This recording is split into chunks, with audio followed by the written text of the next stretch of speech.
Fala, meus Bitcoiners, como que vocês estão? Sejam muito bem-vindos a bitcoinblock.com.br, a sua central de notícias blockchain. Eu sou o Arthur, do canal Cripto, trazendo mais um primeiro bloco de notícias, que é um quadro que eu faço aqui no canal comentando as notícias mais importantes e relevantes que estão acontecendo aí nas criptomoedas e no mundo. E antes de começar, queria te pedir aquele like, Bitcoin aí disparando, subindo mais de 6% nas últimas 24 horas, por conta da divulgação de dados da economia americana. Além do mais um feito histórico realizado nessa última semana, o minerador Solo conseguiu resolver um bloco sozinho de Bitcoin. BNDES, aqui no Brasil, o Banco Nacional de Desenvolvimento, vai lançar a sua própria blockchain e tem bastante vantagem nisso aí, eu vou explicar daqui a pouquinho. El Salvador está minerando Bitcoin, FTX já estendeu o prazo para quem tiver tido prejuízo ser recompensado e a CVM está fazendo pegadinha agora com os investidores para querer culpar as criptomoedas. Vamos falar de tudo isso daqui a pouquinho, então já deixa aquele like, não esquece de verificar a sua inscrição aqui no canal. E dia de alta para as criptomoedas, Bitcoin de volta acima dos 65k, né? Alta de 6%, um movimento de alta bem forte, puxando outras criptomoedas, né? Ethereum ainda segue abaixo dos $3.000, mas ainda teve uma alta de 3,6%. Solana disparando, subiu 7% aí só hoje. Polkadot, AVAX e MX subiu 18%, né? O Bitcoin sobe e leva as outras criptos juntas. E o motivo por trás dessa alta são os dados de inflação dos Estados Unidos, que foram excelentes, né? A gente teve uma queda na inflação no índice de preço do consumidor, que é o chamado CPI, agora desse mês de abril, ou seja, o mês passado, né? Os dados eles sempre são referentes ao mês anterior. Então, nessa semana a gente já estava com uma certa tensão em jogo, porque o IPP, o índice de força do produtor, veio acima do esperado, tá? E isso, juntamente ao discurso do Powell, que aconteceu na terça-feira também, levou os mercados a ficarem com medo desses dados de inflação que seriam divulgados na quarta. Porque o índice de preço do produtor veio acima do esperado, né? E o próprio discurso do Jerome Powell já teve um tom um pouco mais amedrontado com relação à inflação. Porém, às 9h30 da manhã dessa última quarta-feira, dia 15, o IPC foi divulgado. A maior parte dos índices vieram de acordo com o previsto, com exceção do IPC cheio do mês de abril, que veio um pouco abaixo do esperado, né? Levemente abaixo do esperado, mas já foi o suficiente para fazer o S&P 500 disparar, né? Chegar inclusive a máximas históricas e levar as criptomoedas à altura. Além do mais, o minerador Solo de Bitcoin conseguiu resolver sozinho um bloco e faturou R$1 milhão, né? Isso vem acontecendo com uma certa frequência, mas ainda assim não vale a pena você ficar minerando Bitcoin, tá? Por quê? Hoje o mercado ele é tão grande que a chance de alguém conseguir minerar um bloco sozinho é muito pequeno, por mais que tenha alguns usuários que consigam fazer isso. Então, o usuário que fez isso foi um usuário anônimo, que ele é o pool CKPool, certo? E ele conseguiu aí uma recompensa de cerca de 3,3 bitcoins, o que dá mais ou menos $202 mil ou 1,4 milhões de reais, né? E a princípio, quando você olha uma notícia dessa, você fala, eu vou minerar Bitcoin, se eu minerar pelo menos um bloco eu já estou milionário. Mas para esse minerador solo ter essa recompensa, ele precisa de ter investido em máquinas e ele precisa também gastar energia para suprir essas máquinas. É uma energia muito grande, tá? A gente está falando aqui de dezenas de máquinas de mineração, o que já é um investimento aí que já vai beirar, né, os $100 mil pelo menos, porque as máquinas elas não são baratas. Uma máquina é mais ou menos $2, 3 mil para você ter uma noção. Então, se ele comprar ali 20 máquinas, a gente já está falando de quase $100 mil, né?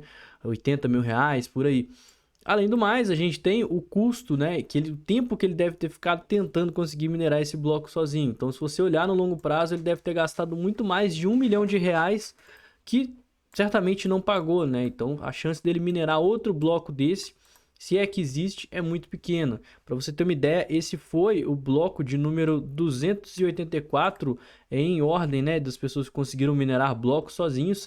E boa parte, né, desses blocos foram minerados lá nos primórdios do Bitcoin. Então, hoje em dia, são poucas pessoas que fazem isso. Recentemente, a gente também teve alguém que teve sorte, né? No final de abril, teve um minerador solo que recebeu 3.400 bitcoins, mas, igual eu falei, era muito comum isso antigamente, nos primórdios do Bitcoin, quando o poder computacional era muito pequeno e aí a taxa de sucesso era alta. Porém, com o preço do Bitcoin disparando e muitos mineradores levando isso para um lado ainda maior, né, fazendo fazendas de mineração, o poder de hash dessas mineradoras é muito maior do que o minerador solo. Então você vai estar competindo com elas. Você tem que dar a sorte de chegar na equação matemática, o resultado da equação matemática primeiro do que as grandes mineradoras. Então muitos mineradores pequenos, eles entram em pools de mineração e dividem a recompensa com outros membros aí da pool de mineração, né? Que inclusive tem gente que fala, mas o meu primo, o meu tio, um amigo meu minera Bitcoin no Brasil. Sim, ele tem um computador lá, ele entra na pool de mineração, ele fica rodando ali o programa, né? E enquanto isso ele está gastando energia elétrica, ele está gastando a memória, a bateria do computador, para ter a chance de minerar um bloco. Só que quando minera o bloco, o Bitcoin ele é repartido em milhões e milhões de partes e dividido proporcionalmente para cada integrante, né, da pool de mineração. Então, às vezes tem gente que até consegue entrar em pool de mineração pelo celular e ganha centavos minerando Bitcoin. Tem como, mas vale a pena? Não, não vale, né? E esse elevado custo de investimento também faz com que os potenciais mineradores individuais não consigam, porque ele precisa de investir muito dinheiro. Então, se você, por exemplo, investir muita grana aqui no Brasil, por que não compensa minerar Bitcoin aqui no Brasil? Que muita gente pergunta, né? Ah, mas se eu entrar para uma pool de mineração, eu vou ganhar dinheiro? Cara, no final das contas, você vai gastar muito dinheiro. Porque, primeiro, que se você só pegar seu computador e deixar rodando, você vai deixar de estar usando seu computador para ganhar algumas frações de Bitcoin, que vai ser muito mais vantajoso você comprar Bitcoin com o dinheiro que está parado e usar seu computador para estudar, para fazer compras de outras criptomoedas, fazer rebalanceamento de carteira. Você vai ganhar muito mais dinheiro fazendo isso do que deixando ele parado lá minerando Bitcoin. E se você entrar para uma pool de mineração e investir um dinheiro maior, né, para montar uma rig, montar ali, sei lá, vou gastar 30 mil reais para montar uma pool de mineração, você vai gastar mais dinheiro do que você também vai conseguir minerando Bitcoin com aquele poder computacional. Então acaba que no final das contas, aqui no Brasil, né, por conta do imposto e do alto custo aí que a gente tem para se minerar Bitcoin, energia elétrica, custo de importação, que essas máquinas não são produzidas aqui, acaba que não compensa. E falando, né, em blockchain, a BNDES, o Banco Nacional de Desenvolvimento, vai lançar o piloto da rede blockchain no Brasil, que basicamente vai ser um programa centralizado que permite com que as pessoas criem programas em cima dessa blockchain, justamente para garantir a veracidade. Então, por exemplo, a Rede Nacional de Ensino e Pesquisa vai utilizar essa blockchain para estar lançando diplomas digitais. E aí a certificação desse diploma é justamente a própria blockchain do Brasil. Isso não tem nada a ver com real digital, não tem nada a ver com banco, porque a blockchain é uma tecnologia de armazenamento de dados, apenas, certo? Se você quiser usar esses dados para armazenar transações de criptomoedas ou armazenar qualquer tipo de informação, você pode. Tem gente também de um projeto, né, de pegar óleo encontrado em praia para ver se para estar ali utilizando na reciclagem, e aí eles vão utilizar o óleo encontrado e vão deixar eles gravados na blockchain para garantir que ele realmente foi encontrado e que não teve nenhuma adulteração. Vai ser uma blockchain centralizada, né? Já tem membros validadores como o próprio BNDES, o TCU, DataPrev, ProdMG, que é a Companhia de Tecnologia de Informação daqui do Estado de Minas Gerais, Secretaria do Estado de Transparência e Controle do Maranhão, o município de Araguaína, em Tocantins, PUC do Rio de Janeiro e várias outras aqui vão estar sendo os validadores dessa blockchain e garantindo que os dados fiquem aí armazenados. E ainda falando de mineração, né? El Salvador já minerou 154 milhões de reais em Bitcoin utilizando a energia do vulcão, a energia geotérmica. Eles têm uma usina geotérmica que produz cerca aí de 102 megawatts e desses 102 megawatts, apenas 1,5 estão sendo alocados para mineração de criptomoedas, que deve ser um excedente. Com isso, eles montaram uma fazenda com 300 processadores voltados em minerar Bitcoin, que está funcionando desde 2021. Então, eles já ganharam 474 bitcoins, ou 154 milhões de reais na cotação atual, por estar utilizando a energia de vulcão, que é mais uma das iniciativas aí voltadas pelo governo do Nayib Bukele, presidente. A FTX vai dar aqui o prazo para os clientes solicitarem seu reembolso até agosto. O prazo já foi adiado 2 vezes. Inicialmente estava lá para 2022, se eu não me engano, 2023. Adiou para o dia 15, né? Então, nessa última quarta-feira era o prazo final, só que eles optaram por adiar mais uma vez até agosto. Na verdade, entre o final de julho e começo de agosto, não tem uma data certa, para quem tiver tido prejuízo com a FTX, poder enviar o relatório lá, comprovando o saldo que tinha, para ser reembolsado. Então, esse plano de recuperação, ele tá realmente indo para frente, né? A gente já passou bastante nisso aqui no canal. E essas 10 a 12 semanas, elas vão servir justamente para os clientes que não foram lá e preencheram o formulário, para eles conseguirem fazer isso. Então, eles vão ter aí um prazo, né? A partir da divulgação do documento oficial para finalizar a sua decisão. Ou seja, você vai preencher o formulário, vai sair o documento oficial e aí você vai ter que decidir se você realmente vai querer seu saldo ou não. E você vai ter que enviar provas de que, de fato, você vai ter que ter o seu saldo de volta, que não vai ser uma tarefa simples. Você vai ter que entrar na corretora, puxar o extrato, vai ter que fazer o KYC caso você não tenha. E caso você não tenha, no caso, vai ter que fazer de uma forma um pouco mais orgânica. Vai ter que tirar a foto sua, mandar o e-mail lá para a FTX, anexar o relatório. Mas, ainda assim, se você quiser, dá para entrar no site claims.ftx.com, tá aparecendo aqui em cima, ó. E esse site aí é justamente o portal de reclamações, onde você vai poder apresentar a sua declaração. Aqui estava falando, né, que o prazo final era do dia 29 de setembro de 2023, porém a gente viu que esse prazo ele foi aí prolongado. Então, se você quiser, você pode entrar nesse site, que é o site utilizado. E para fechar aqui, a CVM está fazendo pegadinha para tentar ferrar as criptomoedas, só que o problema não são as criptomoedas. Eles lançaram um site falso, né? E segundo eles, um site de teste para mostrar que os brasileiros são vulneráveis a golpes com criptomoedas. Então, se você entrasse nesse site da CVM, Comissão de Valores Mobiliários aqui do Brasil, ia ser uma empresa fictícia que estava ofertando fundos de ações garantindo lucros irreais. Esse site ficou no ar durante 4 meses, entre o segundo semestre de 2024, e teve mais de 170 mil acessos, e quase metade das pessoas aí que entraram nesse site iriam cair nesse golpe, né? Clicaram lá que queriam participar do esquema, e no momento, né, que as pessoas elas clicassem no link da página, eles iam ser redirecionados a um conteúdo indicativo falando que aquilo iria ser um golpe, que elas iam perder dinheiro. E a página já tinha vários elementos lá que tinham indícios de fraude, como as próprias promessas de lucros surreais, sem risco, rápido, textos com erro gramatical, não tinha informação sobre CNPJ, ou seja, esquema clássico de pirâmide.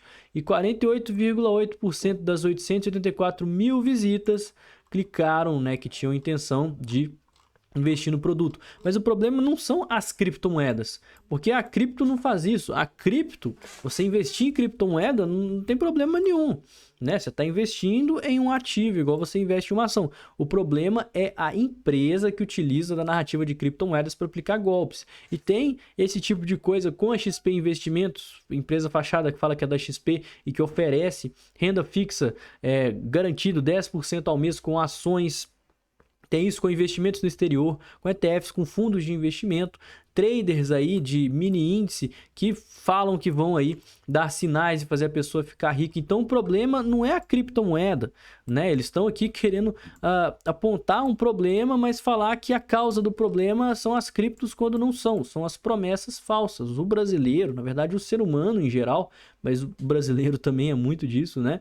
Tem um viés imediatista e ganancioso.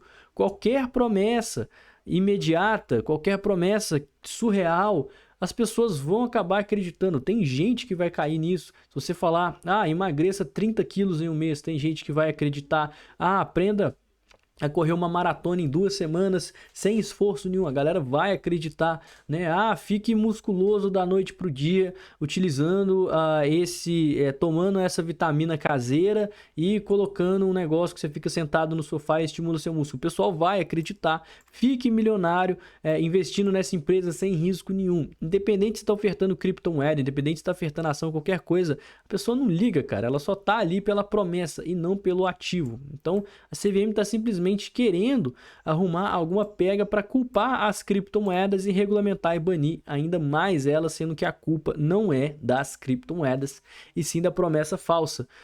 Tanto que ele ofertou fundo de ação, não ofertou nem cripto, né? Para você ver aqui o tanto que isso é uma lorota. Mas muito bem, pessoal.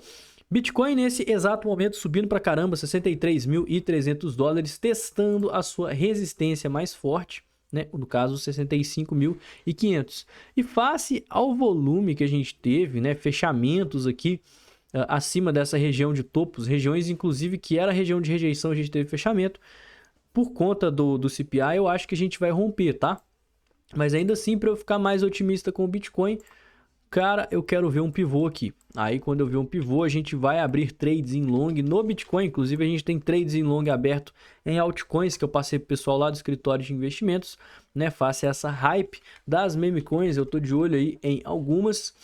E o Bitcoin, especificamente, ainda tá numa região de resistência, tá? Por mais que eu ache que vai romper, face à força dessa barra e o volume que entrou, eu queria ver um rompimento, um reteste, né? O cruzamento das médias ia ser interessante.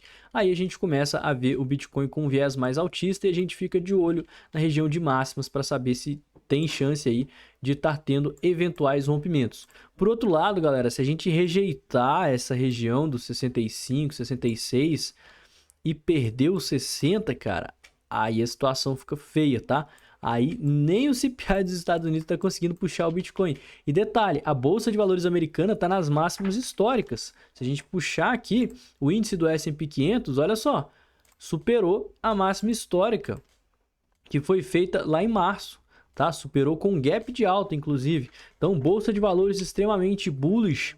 Se a gente vê o mercado cripto rejeitando essa alta aqui, eu ficaria mais preocupado e eu acreditaria que a gente poderia ver aí uma correção maior continuar, no caso a correção no mensal. Ah, Arthur, você está falando que a correção no mensal acabou? De forma alguma, a correção no mensal demora meses para acontecer, né? Então a gente pode ver aqui nos próximos 2, 3 meses o Bitcoin facilmente perder esse fundo. Às vezes ele vem aqui, faz um topo descendente no semanal e aí faz um pivô de baixa, vem aqui captar liquidez e volta. E o que eu acho, o que eu penso, eu não tenho bola de cristal para saber do futuro. Igual eu sempre falo que eu preciso de ter, ver o gráfico, né? E o gráfico que vai me falar o que eu tenho que fazer. Então eu não vou ficar aqui, o Bitcoin ele vai perder os 56 mil dólares, então eu vou vender tudo, vou cruzar o braço, só compro Bitcoin abaixo dos 56. E se ele não voltar lá? Eu vou entrar comprado aqui no Bitcoin e vou vender lá no 72. Beleza, e se ele romper aqui e resolver fazer uma armadilha de mercado? A gente não tem bola de cristal para saber o futuro. A gente precisa analisar as probabilidades e operar em cima delas. Quais são as probabilidades agora?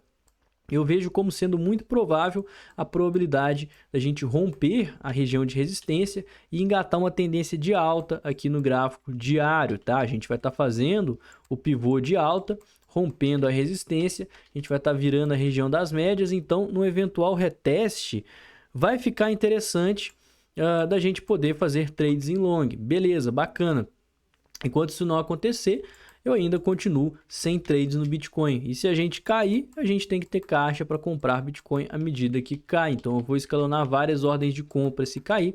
E se a gente continuar subindo, eu vou abrir trades em long em eventuais fundos ascendentes para fazer parciais lá na região de máximos. E se a gente romper uma máxima histórica e começar a subir, cara, aí vai um abraço, a gente já vai estar posicionado. A gente até comprou um pouquinho de Bitcoin aqui nesse fundo e eu falei aqui no canal que eu estava comprando, né, quando a gente perdeu aqui os 60k.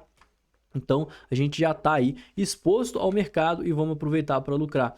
E todas as operações que eu faço, eu comento em primeira mão lá no escritório de investimentos, que é uma comunidade exclusiva aí que eu tenho com os meus alunos, que se você quiser participar, é só você se tornar meu aluno comprando qualquer um desses 3 cursos, desses 3 treinamentos. e cada um deles tem o seu próprio foco de ensino. Então, se você quiser saber mais detalhes, acesse o site cripto.com/produtos. Pessoal, o vídeo de hoje foi esse, eu espero que você tenha gostado. Se você não me conhece e não conhece o canal, se inscreve, deixa o like, segue a gente nas redes sociais. Eu vou ficando por aqui. Tenha um excelente dia e uma ótima semana. Valeu, galera. Falou!